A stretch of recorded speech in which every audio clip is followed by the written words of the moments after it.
All right, hello and welcome everyone. My name is Francisco Cantu, and usually you have Laura doing the live streams on Mondays on YouTube and Facebook, but luckily she's good now.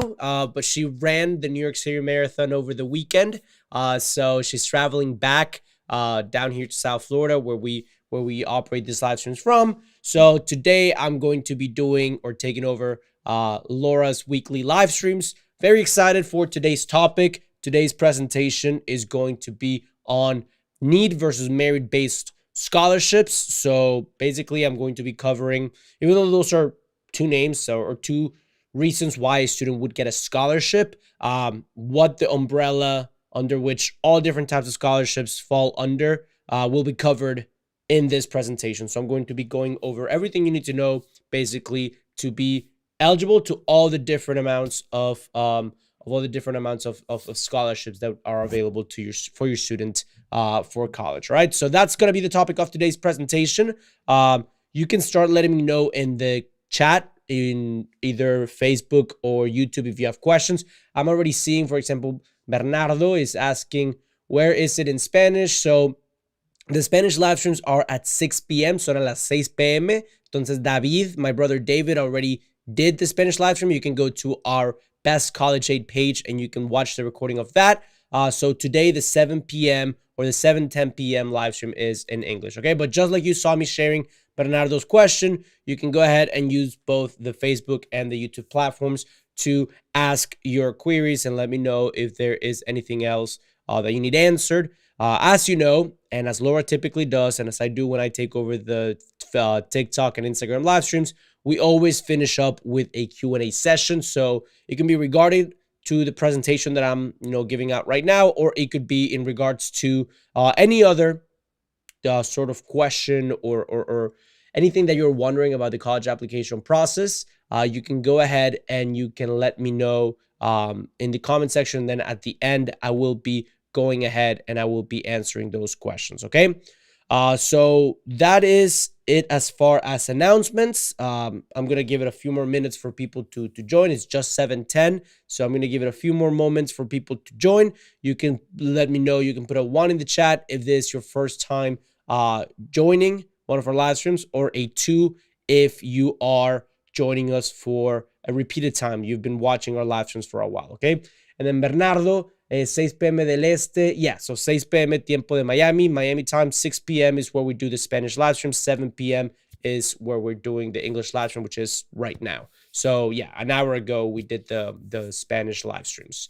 Okay, so I'm going to go ahead and get started. If you're watching a replay of this video, that's perfectly fine. If you are watching live, that's also fine as well. I'm going to be trying to get to the material as quickly and as clearly as possible. You can let me know in the chat if you have any questions. Okay, so as I mentioned, the topic of today's presentation is need versus merit-based scholarships. So let's go ahead and get started. All right, need versus merit-based scholarships. The first thing that I want to start off explaining is that November is usually regarded as scholarships month, and that is because all of the scholarships in previous years, actually, let me give you a little bit of context or a little bit of explaining of what the current landscape looks like in terms of scholarships. Typically, there are two main forms or two documents that I'm going to elaborate more on later in the presentation that you will have to fill out to receive scholarships. Now, there are way more applications. There are different types of scholarships. All that stuff I'm going to explain. But historically, the FAFSA and the CSS profile are the two main applications that you have to fill out. And historically, in other years, they have both opened up on October 1st. So after October 1st, the forms become available for students and for parents to fill out and then become eligible for the different types of scholarships that I'm going to be talking about throughout the rest of the presentation.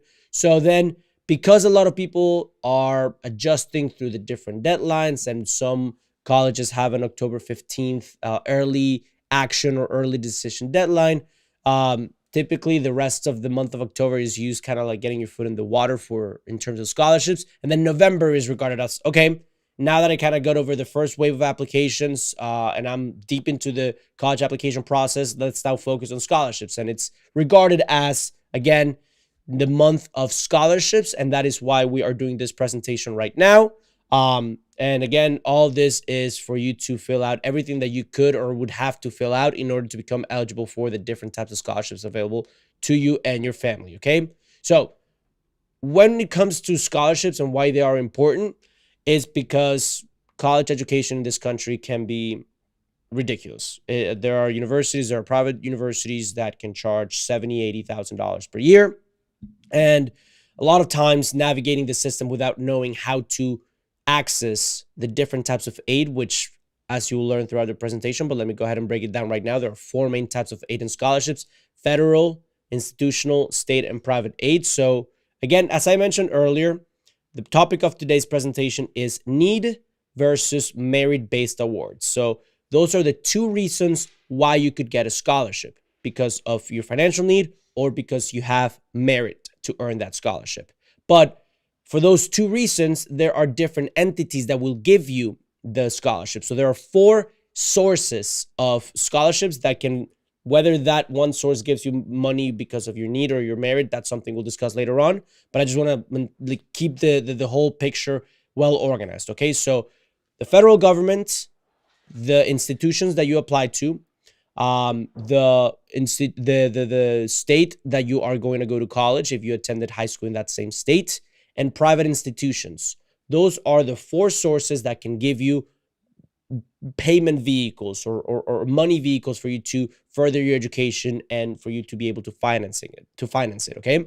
And whether they give you a scholarship based on need and merit is something that we're going to be talking about in the rest of the presentation. But I just want you to understand how you want to become eligible for as much money from these four different types of sources, as so that you don't leave money on the table. So maybe you only filled out a state form, but you also had to fill out the FAFSA to qualify not just for all the state awards, but also for the federal government awards and the Pell Grants and all that stuff. So the whole point of breaking this down right now is hopefully to illustrate to you that you want to take all the different sources and all the different reasons why you would get a scholarship and fill out the necessary documentation and do everything that you have to do to, again, earn that award, okay? So with that being said, let's go ahead and continue with the presentation.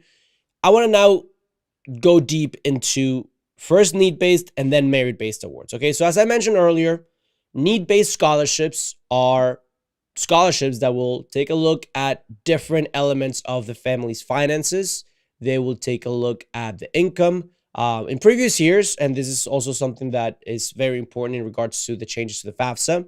Again, as I mentioned, in previous years, the FAFSA and the CSS profile became open on October 1st, and you would have to fill them out as soon as possible because a lot of the awards that were distributed through these forms would get distributed on a first-come, first-served basis. However, this year is a little bit different because the FAFSA has been moved towards December 1st as far as like the opening date. So if you have not filled it out yet, don't worry, you still have time. It's next month when it opens up. But something that is also important in terms of changes is that in previous years, the amount of dependents that were in college at the same time was a significant factor that would determine the family's finances and the calculations for something called the estimated family contribution.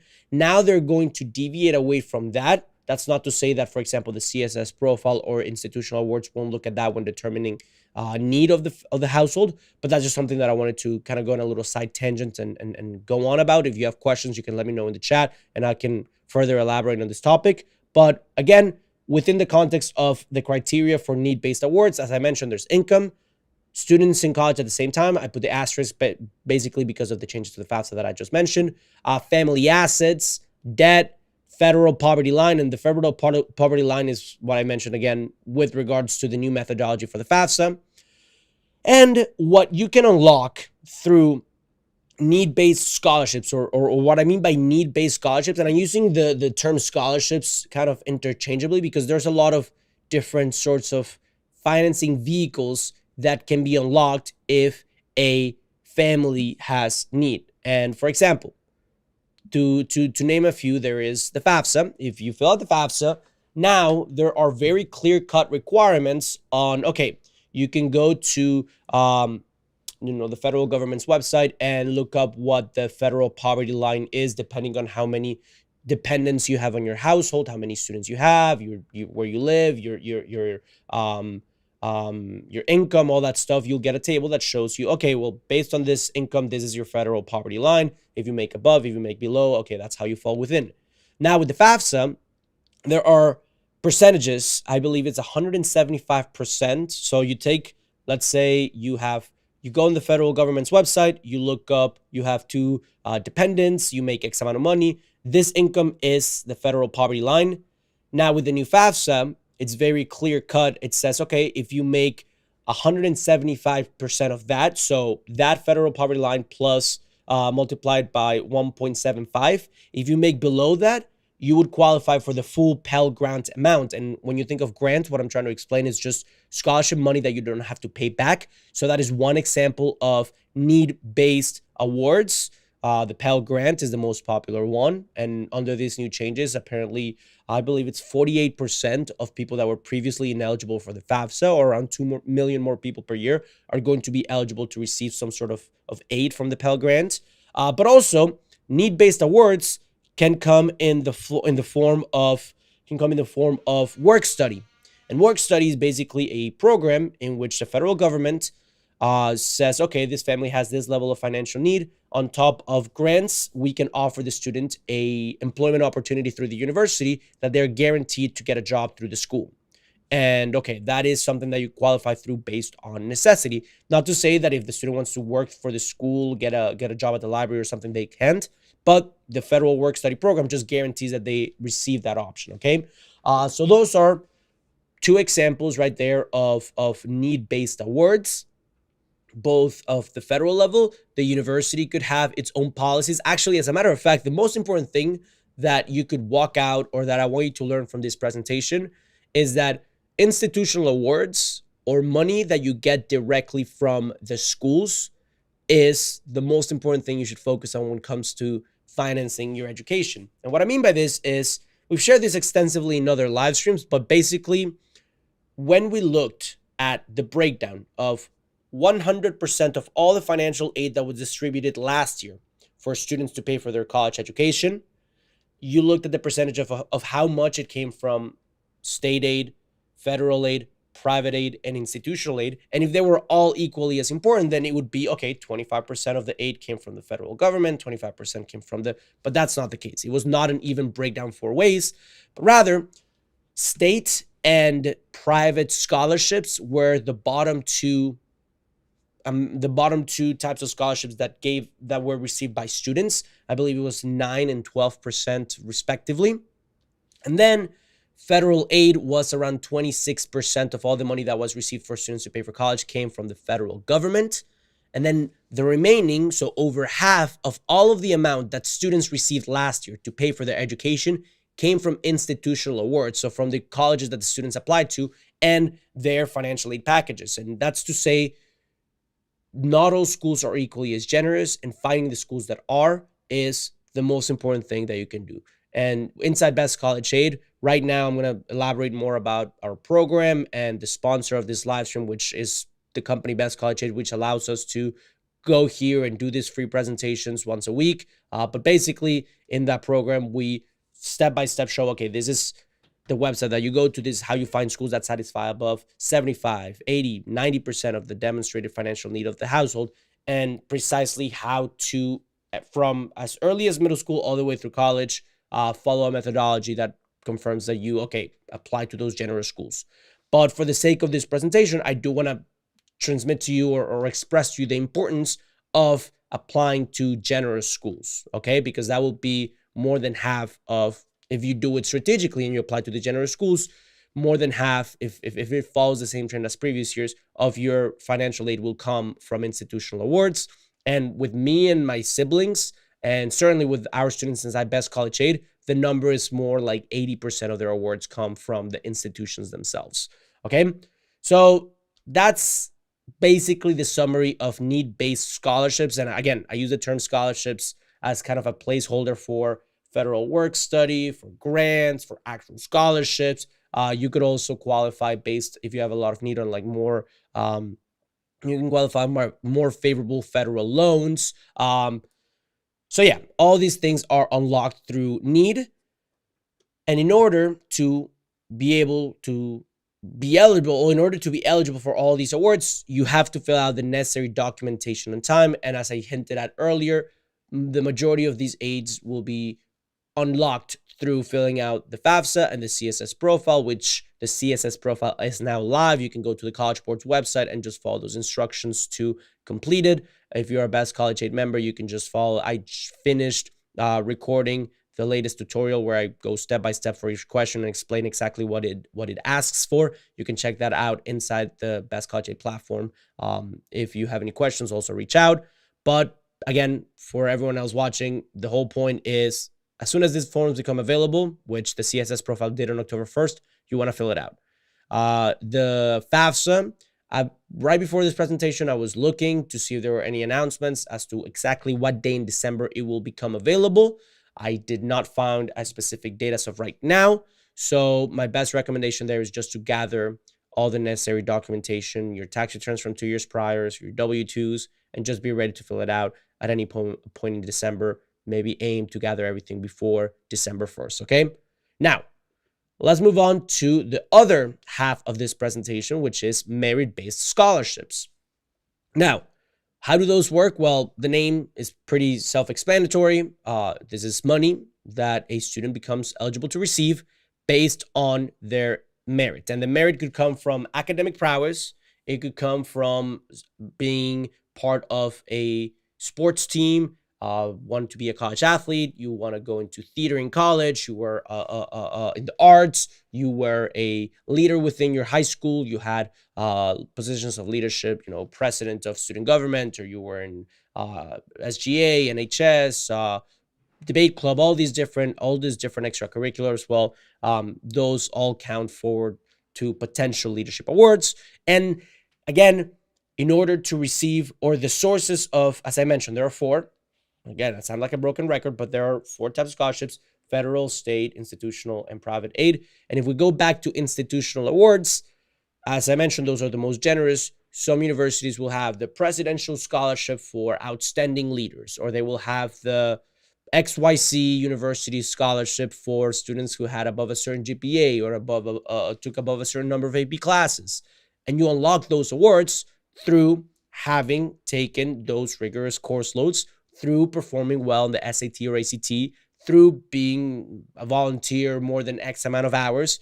And to become eligible to as many of those scholarships and awards, you will want to, again, put in the work so that when the time comes to apply and then they're distributing, okay, how many students will qualify for this specific merit-based award at the institutional level, your student becomes one of those recipients. Another thing that I wanted to mention, or just to wrap up with merit-based awards, is that some of the most popular examples of these, and I know that I just listed some institutional awards, but there are also private entities that will give out awards for students who write an essay about their experience moving countries, or students who have above a certain GPA who, want to apply for the Comcast Leaders and Achievers Scholarship. Those count as well, and they're considered technically merit-based awards, okay? And examples of other ones are National Merit Scholarship Awards, University Honor Scholarships, private organizations. So yeah, basically everything that I've just listed out. And just to recap, in order to become eligible for those, you want to put yourself in the academic, extracurricular, and any other instance or any other position outside of the classroom inside and outside of the classroom, that will make you a recipient of this merit-based awards, okay? Very, very straightforward. I am now going to scroll back up the chat and answer some questions. If you join late, you can go ahead and ask your questions now in either the YouTube or the Facebook chats. There's the Q&A portion of the presentation that we always end up in. So while I wait for you all to write more questions in the chat, again, it could be related to scholarships, it could be related to your specific situation. So while I wait for you all to type that out, I do want to remind you that we are having a special Black Friday sale for the Best College Aid program. This Best College Aid program covers everything from as early as middle school all the way to when the student is already in college, and it guides you through both the academic and getting accepted to college portion of the process, and the financing and getting scholarships and the best way to finance the student's education part of the process. Okay. Typically, this is a service that, again, Best College Aid is 80% of what we do is our live streams, it's our social media, is sharing content out to people who are interested and who want to learn more about, okay, what's the responsible way to navigate the college process. But there are always people who want more and who want beyond these free live streams that we do. They want more of a fleshed out methodology that they can jump in at any point, whether they are freshmen, sophomore, junior, seniors. Obviously, the earlier you start, the better. But for those of you who are interested in more, there is a service that we have, our Best College Aid membership, that typically is $997, whereas other private college counselors were charged $10,000. We have it under a fraction of that. However, because of Black Friday, we're having a $600 discount for a final price of $397. That if you're interested, you can go ahead and you can click the link below this video in the live stream description on YouTube. You can see Black Friday sale, and that link will have the information on the discount. So for example, right now I'm going to share my screen. If you share my screen, this is YouTube. If you scroll down to the live stream description, you go to Black Friday sale, you click this link, you're going to see the sales pitch with everything that the membership includes, how it works. That's me and my sister Laura. You click get access now. You can see that the Black Friday sale ends in 18 days. However, I think that if you're going to join the membership and you want to do everything to, let's say your student's a senior or your student is a junior, well, paying the $397 right now versus 18 days from now, I think it could make a big difference just because there are early action and early decision deadlines that will be closing within the next 24 days. So the earlier that you start with this process, the more you're going to reap the benefits of learning all the material. Okay, so you click get access now, and then you get sent to the page with the automatic 60% discount. Okay, so now I'm going to check on the chat if you have any questions. Let's see. I also saw that David was present in the chat answering questions. So let's see. Janet is asking, you mentioned collecting all financial forms or information for the FAFSA. Is this still the case if the FAFSA will now be linked directly to the IRS account? Great observation. Yes. So the FAFSA, typically in previous years, there was the IRS data retrieval tool that you had to manually connect it or link it to your IRS account. Now it's going to be automatically extracted from that account. So yes, a lot of the boxes that you previously would have the human error of maybe, oh, line 11 said this, let me go ahead and put that there, and maybe you could have a mistake when you were inputting it. Now it's going to be sort of automated. But what I mean by gathering your documentation is you should still be looking over the form, even though it's automated. The task of filling out the FAFSA, instead of being a process that takes you X amount of hours because you had to manually, okay, this is that, let me input it, this is that, let me input it, is more of a verification of that specific portion of the form. There's still going to be questions. So I think before, when you counted in the manual things that you had to input, it was around 100 questions. Now, a lot of those questions are going to be automatically filled in. So it should bring it down to around 38 questions. Those 38 questions will still be the manual ones that are not the ones that are automatically filled in from the IRS data retrieval tool. But I would still gather documentation just in case there's something wrong. You can verify it. I wouldn't just, again, it's better to be safe than sorry if you see something that is wrong there. But that's more of like what you can do from now until then. Not necessarily something that is going to super make or break, but just so that you're not just waiting around for the form to open up. Because again, there is a lot of value in filling it out the day or as soon as it opens up, just because the pool of money that is available is a larger pool of money, and some awards, again, are first come, first serve. So that's kind of the vibe that I was going for in that. And that answer is just prioritize timeliness. But great question. Okay. I believe that seems to be the only question that I have in the chat.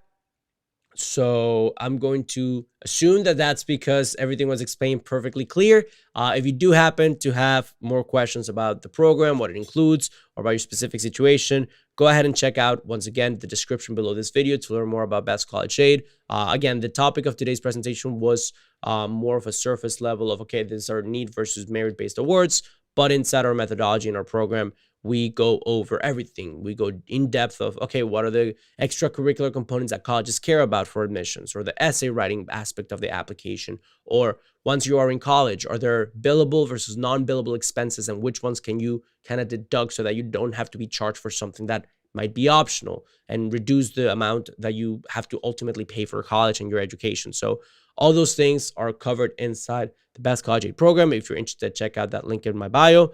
And if not, I will see you all next. I'll be live tomorrow at Best College Aid USA on both TikTok and Instagram. And if not, I will see you next week on Facebook at the same time. Again, just to remind you the calendar, Mondays, 6 p.m. Eastern time, we are live on Spanish, Instagram, and YouTube and Facebook.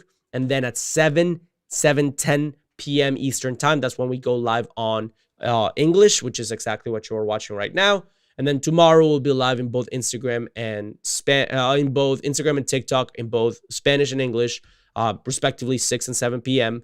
At Best College Aid for Spanish and at Best College Aid USA for English. Okay, thank you so much for your questions, and I look forward to hearing back from you all either next week, tomorrow, or inside the membership in the program. All right, thank you so much for everything, and have a lovely night.